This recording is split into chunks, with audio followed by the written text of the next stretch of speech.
The only constant, it seems, anymore is change.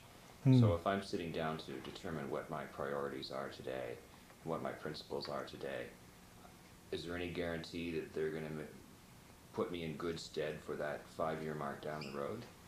Well, I hope that, I would hope, and I guess I would argue, if you haven't gotten down to the core essence of who you are and what's important to you, that, and if it changes that much over time, then maybe you're not quite there yet.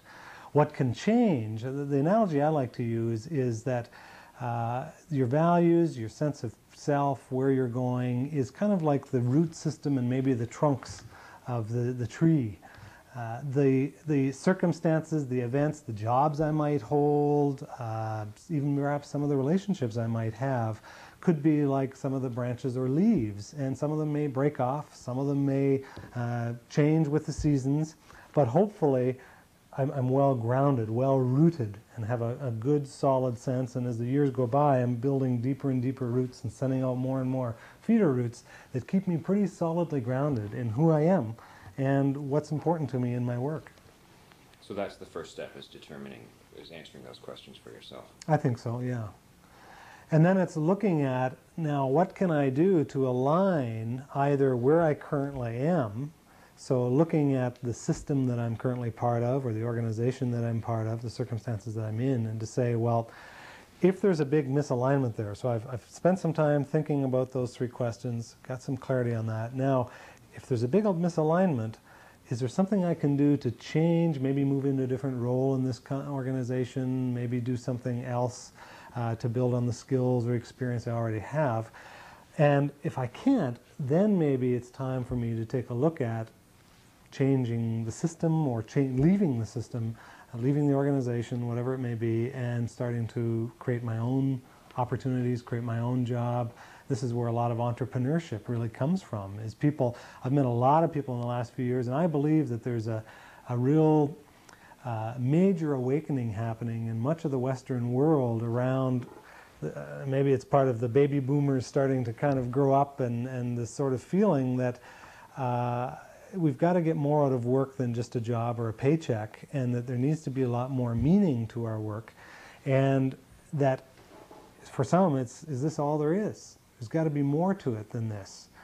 And I think that's a healthy kind of questioning and looking at, am I in the right place? And some of the most courageous people that I've met are people who have left what others would consider to be secure jobs, sometimes making fabulous incomes, to really follow their heart, to really pursue what they love to do. And they may be, in the minds of others, less successful today because they're running this fledgling little company that's not, by most people's opinion, perhaps doing super well, or they aren't in this high prestigious sort of job anymore, but they love what they do.